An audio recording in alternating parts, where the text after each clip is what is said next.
sent out a high holiday survey yesterday. It's literally should take you 3 minutes. It's 7 questions. Please fill it out. It will really help us figure out how best to plan for this unusual high holiday season. So please do that by Tuesday. And then events coming up for this week. So if you have not signed up yet for an Emunah 2.0 group around certain interests, we'd love for you to do it. There's biking and gardening and cooking and all sorts of fun stuff. So please sign up on the Google Doc. All throughout this week, Rabbi Katz has a fellowship with the Hartman Institute, and they have many, many programs online this summer. So he chose his top 3 favorites for this week. He's going to be on all of them. He'd love for you to join them. It's on Monday, Tuesday, and Wednesday, and then he's going to be having a debrief about it on Thursday night. All the details for all the classes are in the email, so please join us for that. On Tuesday night, we're kicking off our 5-part anti-racism series. We're going to start we're going to start by talking about redlining and housing discrimination in the Bronx, and a little bit about Riverdale as well. So please join us for that. That's Tuesday at 8. And on Wednesday, we have 2 new classes starting. Me and Rabbi Katz are going to be doing another round of Torah for today, where we're going to be talking about the weekly Torah portion. So please join us at 11 a.m. And then on Wednesday night, Cantor Marcia Lane is going to be doing a Hebrew class about the Parsha. So if you want to dive in and learn a little bit of the Hebrew every week for the Parsha, you can do that on Wednesday nights at 8. And of course, we have Mariv every night from Sunday to Thursday. And this coming week, we are also going to start with having Thursday morning services. So if you are interested in coming to that, please sign up on the Google Doc. And thank you to Liba, if she's on, for doing an amazing job of coordinating all of this and making sure it's all going well. So I believe that is all the announcements, and I'm going to hand it over to Cantor Stevens. Shabbat Shalom, everyone. I am unmuted, yes? Yes, okay. All right, we're going to start off with a nigun.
Shabbat Shalom.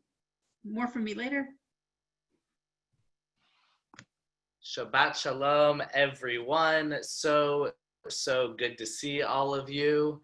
It is now the moment you've all been waiting for, the return of Shul Trivia. I know that you've all been anxiously awaiting the return.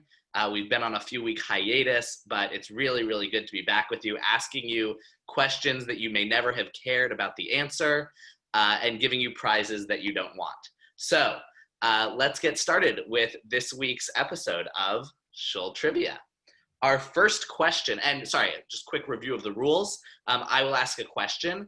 You can then, it's ideal if you can turn on your video and you wave your hands over your head, you make funny faces, you do whatever you need to get my attention, and then I'll call on you and you will get a chance to answer the question. And if you answer correctly or even close enough, you will win one of our fabulous prizes. So our first question of the evening is, where was Rabbi Katz's pulpit before he came to CSAIR? Where, oh, I see. Wow, Rebecca really hopped on that one.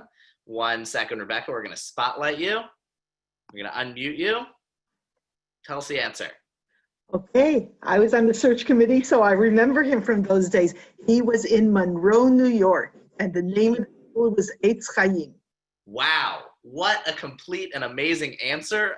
You had a little bit of an insider information there, but really, really amazing. So Mazel tov, you win our first prize of the evening, which is one night without any fireworks, as long as the rain comes back and holds them off a bit. So Mazel tov to you for that.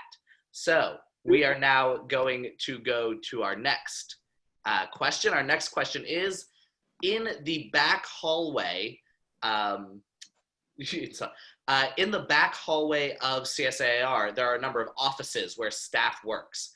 How many offices are there in the back hallway where the rabbi and cantor and other folks do their work? Wave your hands around if you think you know the answer. Oh, I see Razel. Razel, 1 second. We're gonna get you. I'm gonna spotlight you. Razel, how many offices are back? Oh wait, you're still muted. Sorry. Right. There you go. How many offices are back there? Counting the main office is 4. So so I guess, right, it depends a bit how you would count them. In the main office, they're kind of, would you say there's one office in the main office, or would you say there's 2 offices in the main? Oh, I thought you meant in the whole hallway. Right. So would you count the main office as 1 or 2? Oh, well, I was counting it as 1, but I guess it's 2. Well, then you got it right. Very good. 5 is the right answer. Razel wins our second amazing prize of the evening, which is a 6-foot stick to remind people to stay 6 feet away from you. Even though we've started opening things up, it's important to continue our social distancing. So, Mazel Tov, you win our second amazing prize of the evening. Excellent work, Razel. Our third question is more of a general interest Judaism question, less specifically about the shul. We entered this week the period that is commonly known as the 3 weeks. So I was wondering if anyone can tell us what those 3 weeks are. What are we remembering during those 3 weeks? Go ahead and wave your hands around. If you know the answer, I'm looking around. I'm looking for any signs of motion. The 3 weeks that we're in right now.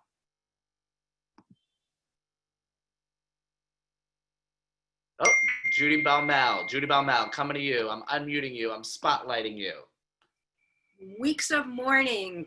Yesterday, the day before, commemorated the breach of the walls of Jerusalem, and Tisha B'Av is the destruction of the temple.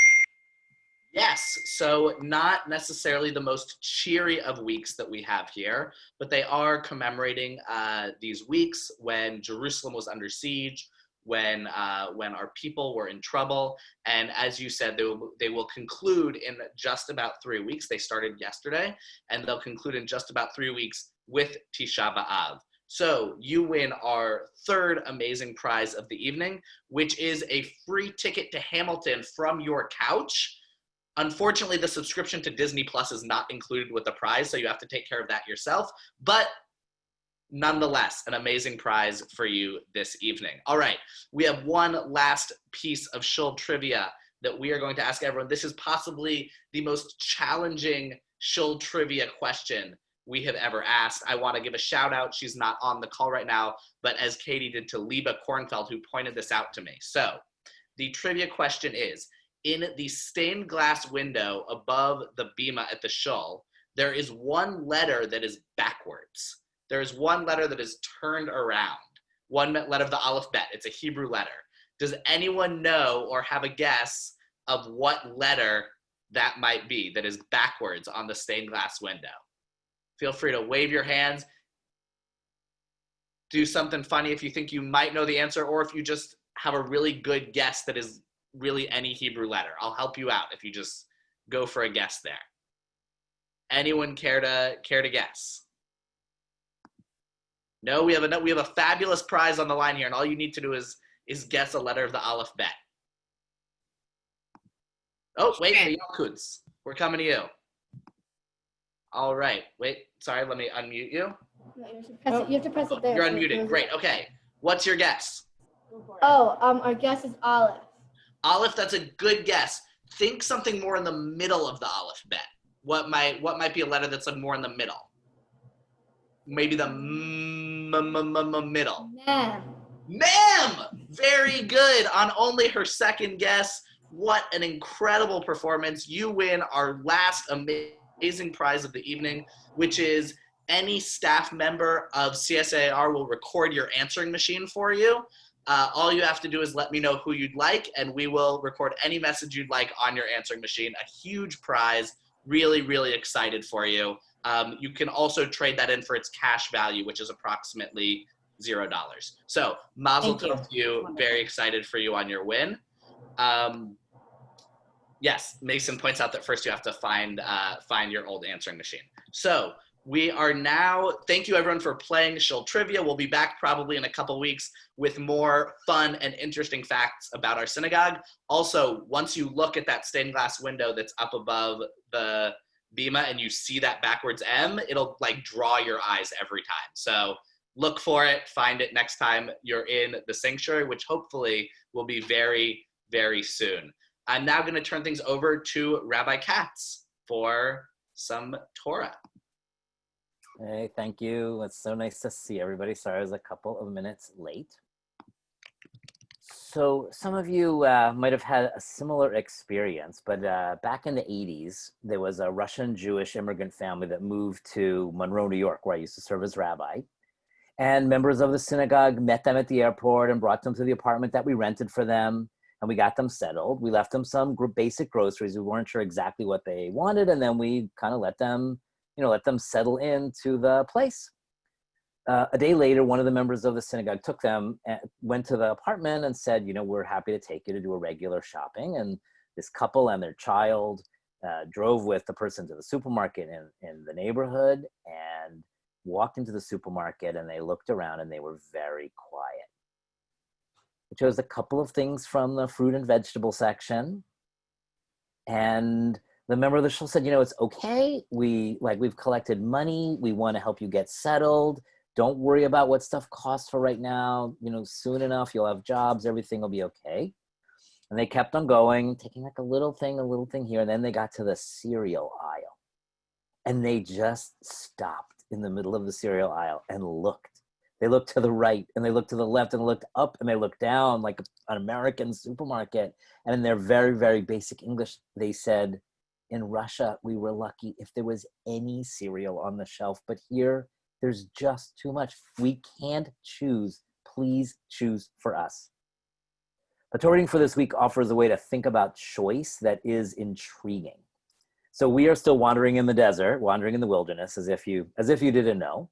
And the daughters of a man named Slofchad come to Moshe with a problem. And they say, our father died, and according to the rules of inheritance as daughters, we have no right to inherit the land that his descendants would receive when they entered the land of Israel. And they say to Moshe, why should our dad's name be erased? Give us a holding in the midst of our uncles. Tana lanu achuzah betoch achei avinu. In other words, in Israel, when every tribe is offered territory and every family is offered land in those territories, give us some as well. It's not fair that just because we're women, our father's name will be erased. And Moshe takes the request to God, who says the daughters of Tzlofchad spoke correctly. Give them an inheritance. There are several midrashim that add context to the story. And according to one of them, or a group of them, this whole story actually happened not in this place in the Torah. It happened someplace else in the Torah, in the timeline of the Torah. It happened really at the end of the wander, at the moment when Aaron died. It was the 40th year, and they were about to enter Israel. But some people overwhelmed at that moment, just after Aaron died, said, let's go back to Egypt. They were so overwhelmed at the thought of living a truly free life that they wanted to go back. They wanted to go back and be slaves. In the wilderness, where to camp, what to eat, and more was decided for them. But Israel, in their mind, was the place of too many choices. It was the cereal aisle. They wanted to go back to the certainty of the place that their parents knew was a prison, but in their minds, this new generation, Egypt was a comfortable womb, a place where they would be taken care of. Yeah, they would have to work really hard, they'd be slaves, but they wouldn't have to deal with choice, and they weren't prepared for it, and they didn't know what to do, and they said, we want to go back. And at that moment, according to the Midrash, the daughters of Slofchad came forward and said, we want a holding in the land of Israel. In other words, everybody else saying, we want to go back to Egypt, and these women say, no, no, no, we want a holding in the land of Israel. And the Midrash imagines Moshe saying to them, all of Israel wants to go back to Egypt, and you want an inheritance in the land of Israel? And I would love to imagine these 5 women. I imagine them as 5 very strong women responding to Moshe in a very cool and even tone. In the end, we're all going to be in Israel. In other words, like, this train is only going in one direction. We're not going back to Egypt. That is not an option. We're going to Israel, and we want a place of some choices. In other words, in the imagination of the spectacular Midrash, when faced with the choice of going back to Egypt, the land of no choice, these women chose Israel, a place where they would have to make choices. As farmers, they'd need to decide what to grow and how to deal with the inevitable insects and lack of rain. They would build houses, but they'd need to figure out how to build a house. Like, what do you build when you've lived in tents for your whole life? They would establish families and raise children and had friendships, and all of this, as we know, requires choices, constant choice. But what's interesting to me is they weren't yearning for the American version of choice, endless kinds of cereal, too many cable channels to ever watch in a lifetime, an internet where you can buy almost everything with the push of a button. They chose commitment. They chose claiming an obligation. The word that they describe when they say what they want is we want an ahuzah. We want a holding. We want something to grasp, a piece of land that would anchor our father's memory in that of the entire Jewish people. But along with this, they had to know that having land would limit their choices. Farmers can't just get up and go whenever they want. The needs of the land are insatiable. Water and fertilizer and care of animals, all of this constrains us. But they were okay with that. There's been a lot written about the problem of too much choice in our society. Professor Barry Schwartz writes that autonomy and freedom of choice are critical to our well-being, and choice is critical to freedom and autonomy. Nonetheless, though modern Americans have more choice than any group of people ever has before, and thus presumably more freedom and autonomy, we don't seem to be benefiting from it psychologically. And he talks about, this was all before Corona, he talks about the many ways that too much choice affects our mental health. People are depressed. People are overwhelmed. He offers a rubric for making choices when we're overwhelmed. He said, number 1, decide on your goals, evaluate the importance of each one, lay out the options, decide which of these options is likely to help me meet my goal, pick the winning goal, and of course, be ready to change if things don't work out. And he argues that if we do this simple act of looking at our choices, just deciding on our options first before we look at our choices, we won't be overwhelmed. If you need the Fiber One cereal, there's only one thing to buy. You shouldn't be buying the cornflakes or the Cheerios or the sugar-covered cereals. He argues that if we do this, we'll be happier people because we'll make choices based on what we need, based on our values, on where we want to be, and on who we want to be. These days, I think for us, the notion of infinite choice is on its head. There are many whose choices in life are constrained because of the brutal way that this disease affects families and incomes. And for so many sitting in our homes, we're not free to do what we want when we want. The cultural riches of New York City are closed to us. We can't even go to shul right now, although hopefully we'll be able to do that soon. And as many of you know, just because you choose something from the supermarket does not mean that Instacart or Peapod will deliver your carefully chosen item. And the fine print of "we will substitute" has new meaning when you order one thing and you get something totally different. I hope that we can get back to a time of too much choice and that we can make our country a place where everybody has the choices that they need. But until then, we have to protect one another. We have to do what we can to keep this disease in check. And we have to look for those places, despite the constraints, where we do have agency and choice. We can and should find our person. We should identify our people. Commit to the values and the causes that are important to us. Come here and say, I hold on to my Judaism at a time when so much feels in flux.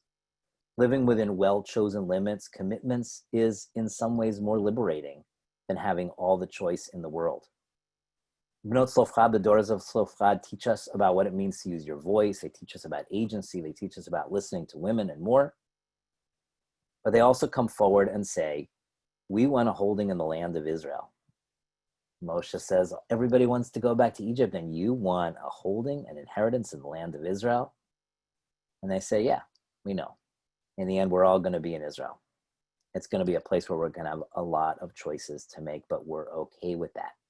We're ready to make that commitment. We're ready to limit ourselves in some ways so that we can be very free in others. I want to wish everyone a Shabbat Shalom. I'm going to need to leave the call in just a moment, but I did want to pop on to say Shabbat Shalom to everybody.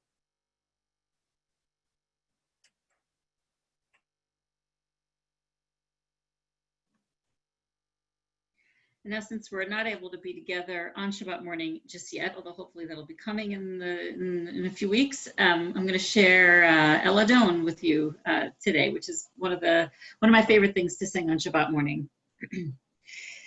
Eladon al kol hamasim baruch u'morach b'fi kol neshama godlo v'tuvo malei olam zatu tmuna sovev yimoto המתגאה חיות הקודש ונהדר בכבוד על המלחמה זכות ומישור לפני כיסו חסד ורחמים לפני כבודו טובים מאורות שברא אלוהינו יצרם לדעת ובינה ופסגל כוח וגבורה נתן בהם להיות מושלים בקרב תבל מלאים זיו ומפיקים נוגה נעזיבם בכל העולם שמחים בצאתם וששים בבואם עושים באימה רצון קונם פאר וכבוד נותנים לשמו צהול אוורינה לזכר מלכותו קרא לשמש ויזרח אור ראה והתקין צורת הלבנה שבח נותנים לו קוצר המרום תפארת וגדולה שרפים ואופנים וחיות הקודש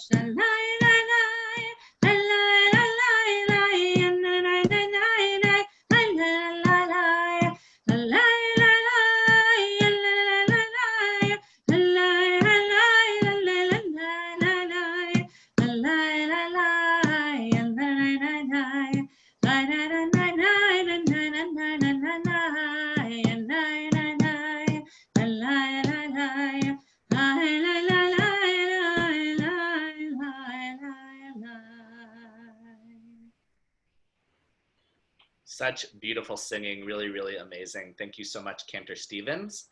We're now going to have the third installment of our newest series here on Friday Night Live, which is called My Jewish Home, that we have the opportunity to look into each other's homes here on Zoom. And so we offer the opportunity for people to share a piece of art, perhaps a piece of Judaica, or anything else that for you makes your home Jewish. If you'd like to share in future weeks, please send me an email. My email is benfried18@gmail.com. You can find it by emailing any of the other staff or emailing me or just remembering that, writing it down and getting back to me directly. And we'd love to feature you and your Jewish home. So I'm now going to turn it over to our Jewish home of the week, the Weintraubs, and I'm gonna spotlight their video and unmute them. Vivian, I think you need to allow it to unmute.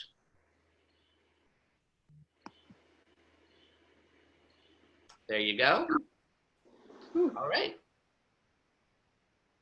Fuzzy. Okay.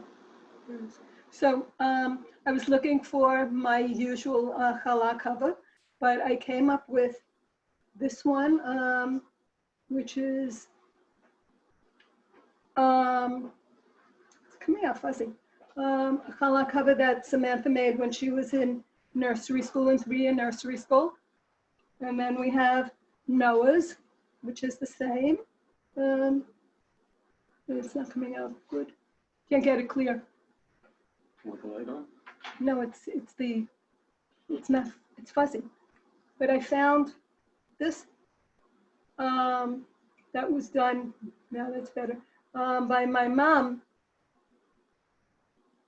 You gotta turn it around. 'Cause It's the right way, isn't it? Yeah, it's great. It's right?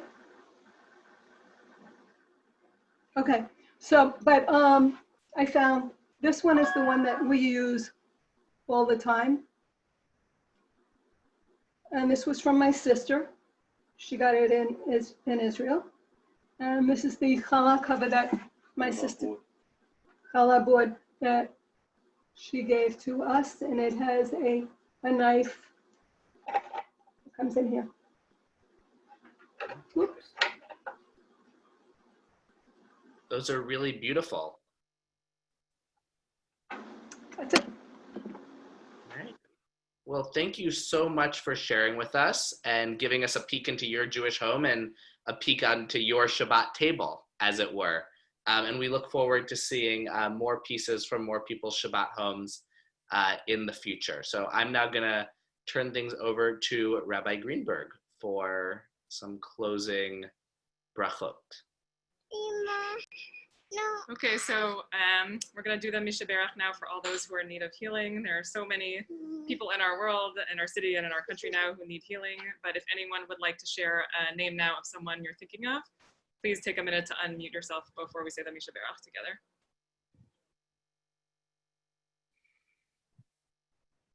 Rachel Bat Shena. Miriam Dalila Bat Chana. Roy Streeter. Aviad Ben Goldasara. Sam Ezra and Yael Efrat. Sam Mislow. Steve Jacobs. Sophie Bathana.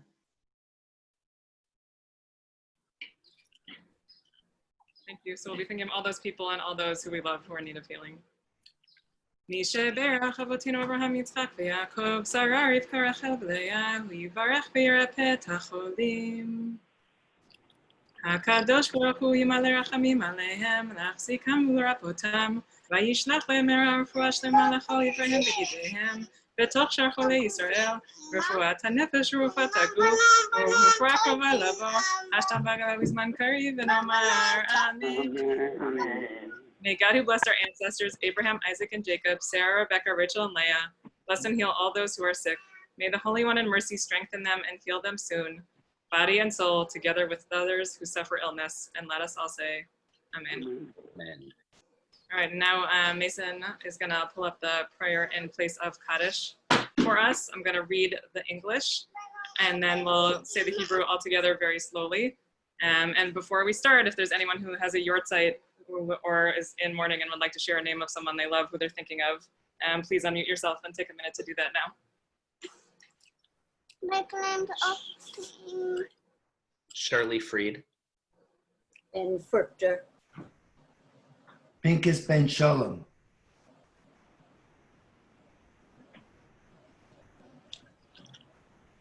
Of all of them and all the people we love. God of all spirits, in whose hands rest the souls of the living and the dead, graciously and mercifully accept our prayers on behalf of our loved ones, and remember all of the good and kind things that they did in this world. Grant them peaceful rest in the upper world, which is completely good. Yitkadal v'yitkadash, may God's great name be sanctified and glorified. Oseh shalom, may God who makes peace in the high places make peace for us and all Israel and all who live on earth. Ve'imru, and let us say, Amen. Amen. Elohei Haruchot, Asher Beyadcha, Nashot, HaChaim, V'Hametim. Ne Hayom, B'Chesed, V'Rachim, El Tefilatinu, V'Zecher Zchor Na Et Kol HaChesed, V'Hatov, שעשו בעולם הזה. תן להם מנוחה נכונה בעולם העליון. עולם שכולו טוב. יתגדל קדש, שמי אהבה. עושה שלום במרומיו. הוא יעשה שלום עלינו ועל כל ישראל ועל כל יושבי תבל ואמרו אמן. All right. And now we're going to turn it over to Cantor Stevens for Kabbalat Shabbat. And Shabbat Shalom, everyone. Thank you for all being here.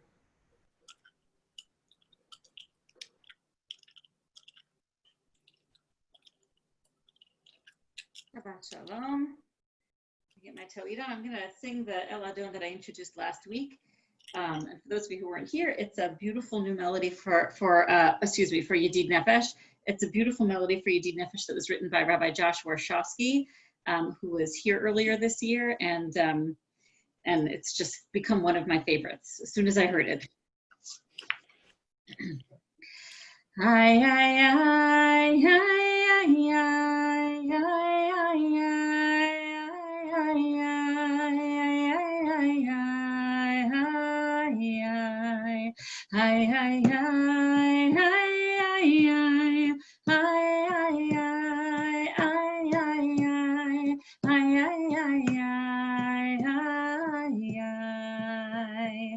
Yedid Nefesh Avarach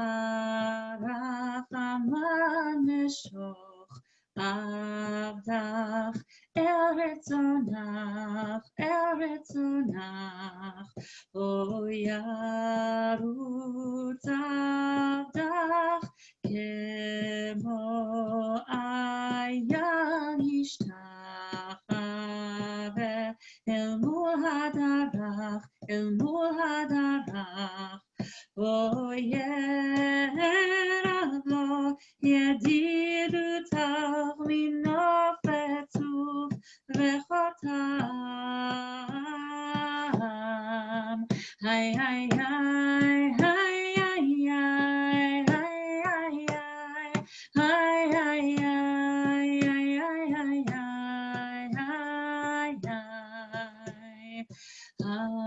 Adurna eziva olam nafshi cholat avatach o ana elna refana la beharot la Noam zivach, o az titchazek v'titrape v'haytalach shivchat olam. Hai hai hai hai hai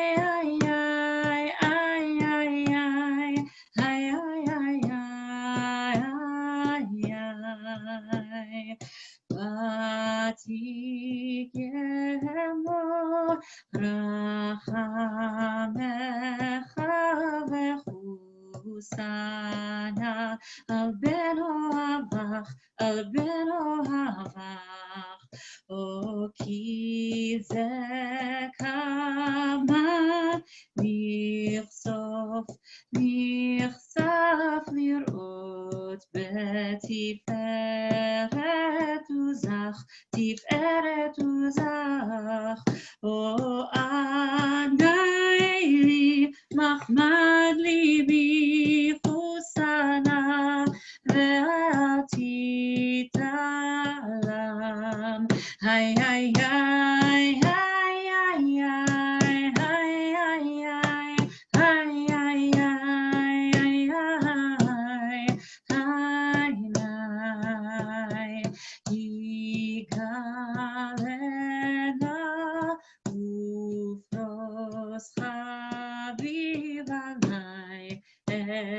Suka שלומך, סוכת שלומך, אותה עיר ארץ, מכבודך נגילה, ונשמחה בך, ונשמחה בך, או מהר אהוב, כי בא מועד בכל עיני, כי מעולם, היי היי היי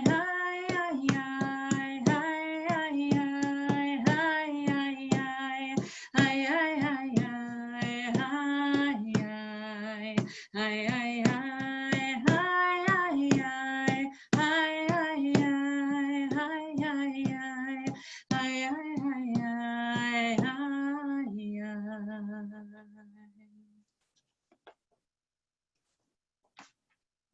continue with the beginning of Kabbalat Shabbat, the first psalm.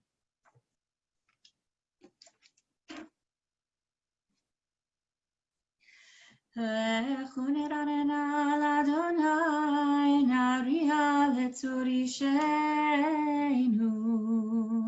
נקדמה פניו בתודה בזמירות נריע לו. ילדתו אדוני מלך אדם כל אלוהים, אשמנו בחי ארץ, וטוב בתרים בו, שמנו צהובים אשת ידיו יצרנו, בואי נשתחווה ונכרע, נברכה בפני אדוני עשינו יראה. אנחנו אמריתו וצנייתו, יום נבוא ותשמע ארבעים שנה כות בדור, האומר המטועה לבבהם, והם לא ידעו דרכי, אשר נשבעתי והפי, אם יבואון אל מנוחתי.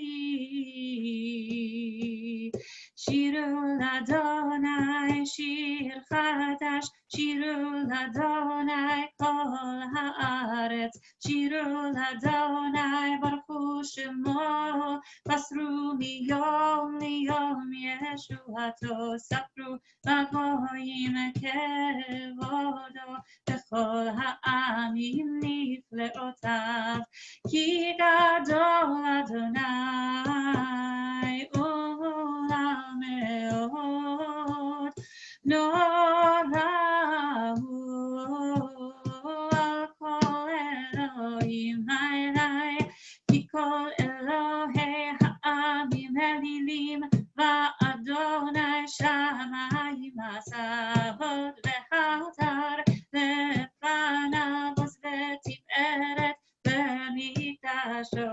הבו לאדוני משפחות עמים, הבו לאדוני כבוד ועוז, הבו לאדוני כבוד שמו, שאו מנחה ובואו לחצרותיו עיני, ישתחוו לאדוני בחדרת קודש, חילו מפניו כל הארץ, אמרו בגויים אדוני מלך, תיכון תבל בתימות, ידין עמים במישרים, ישמחו השמיים ותגל הארץ, יראה מים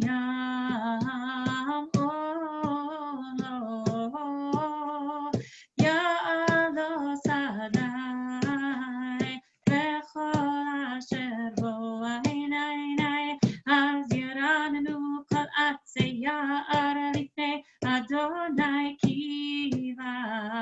כי בא לשפוט הארץ, ישפוט תבל בצדק, ועמים באמונה תורם ני ני ני ני ני ני ני ני ני ני ני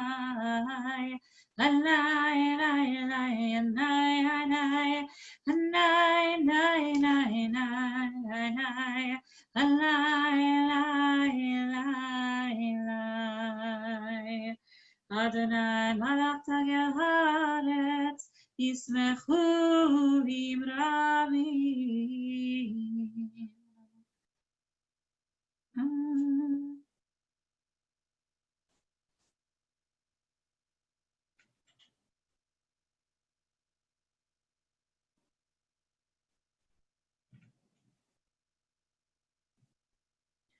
אור זרוע לצדיק וישרת שמחה, שמחו צדיקים באדוני, והודו לזכר קודשו. מזמור שיר אדוני שיר חדש, כי נפלאת עשה, הושיע לו ימינו וזרע קודשו. הודיע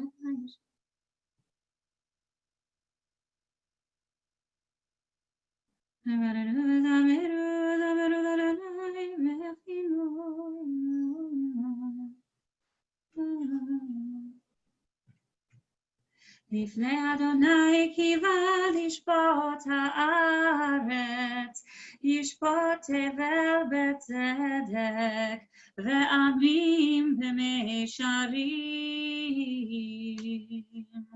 אדוני מלך ירגזו עמים, יושב קרובים תנות הארץ. אדוני בציון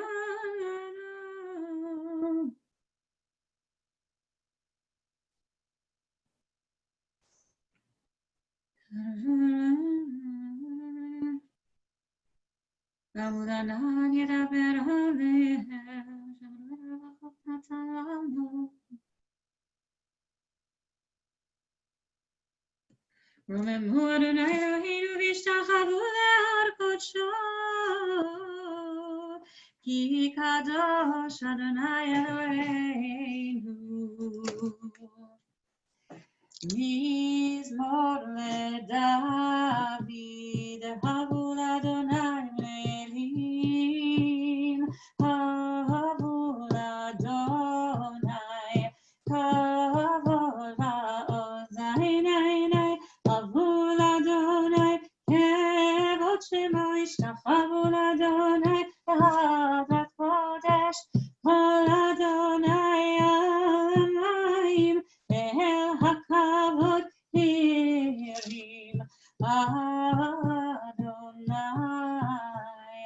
המים רבים, כל אדוני בכוח עיני, כל אדוני בהדר, כל אדוני שובר ארזים, ושבר אדוני את עזי הלבנון, וירקידם כמו עגל לבנון, וסריון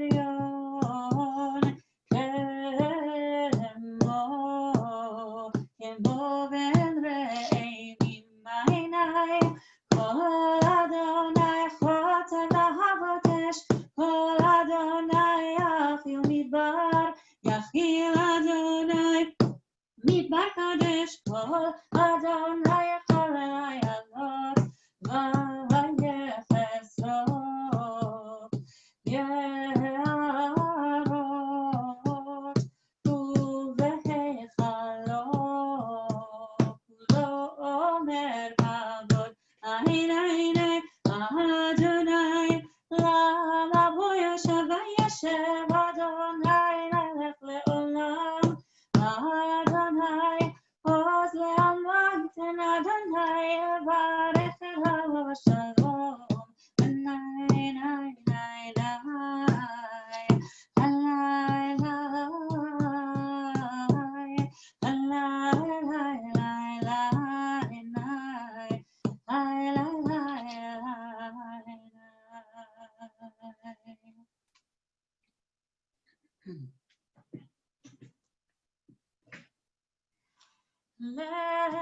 לך דודי לקראת כלה פני שבת,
לקראת כלה פני שבת נקבלה.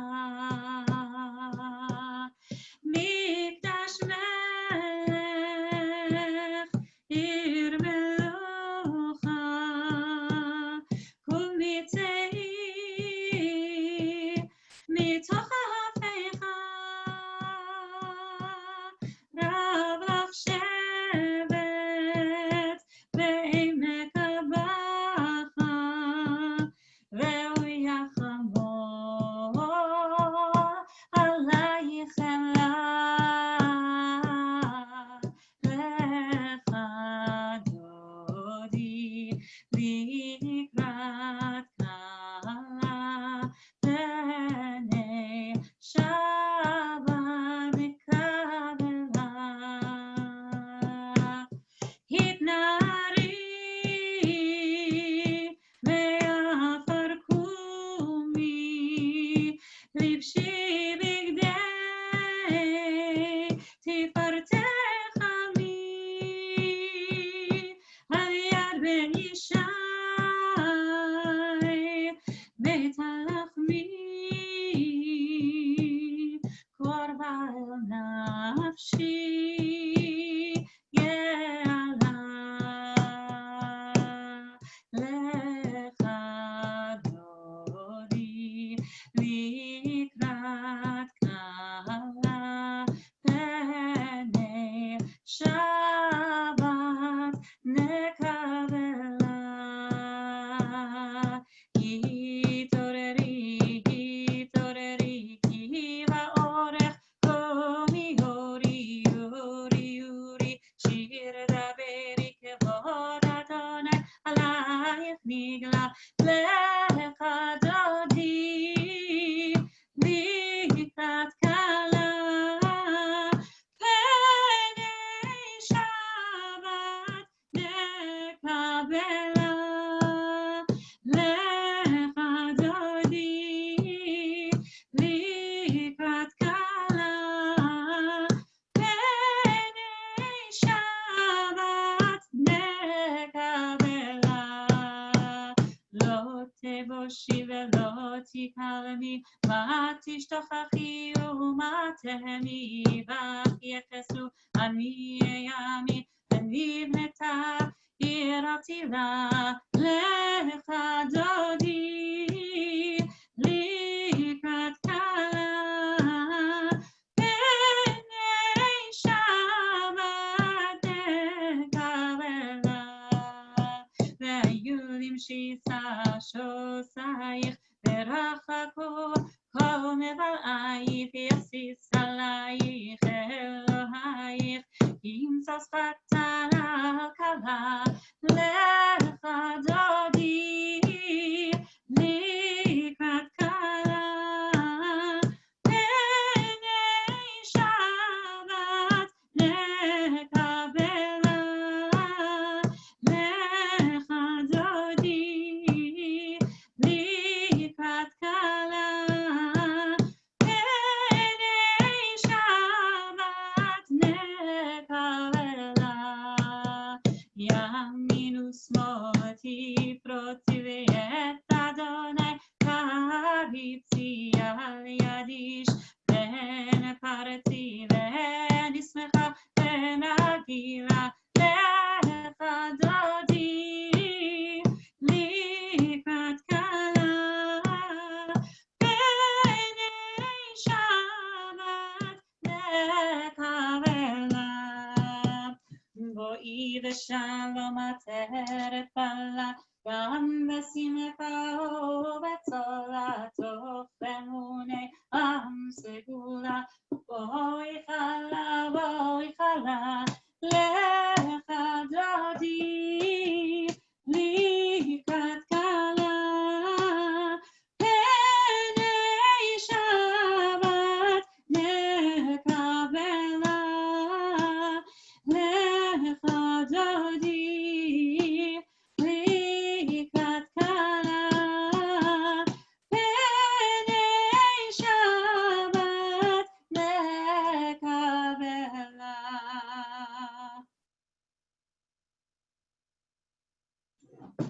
Shabbat shalom. Shabbat shalom, everyone. Thank you so much one more time to Cantor Stevens. Thank you to everyone for being here with us, for singing along, for dancing along, for praying along. Thank you to Rabbi Katz for his amazing words of Torah, to Rabbi Greenberg for the prayers of healing and in memory. And we look forward to seeing everyone again, same time, same place next week for Friday Night Live. Shabbat shalom, everyone. Shabbat shalom, everybody. Shabbat shalom, everybody. Shabbat shalom.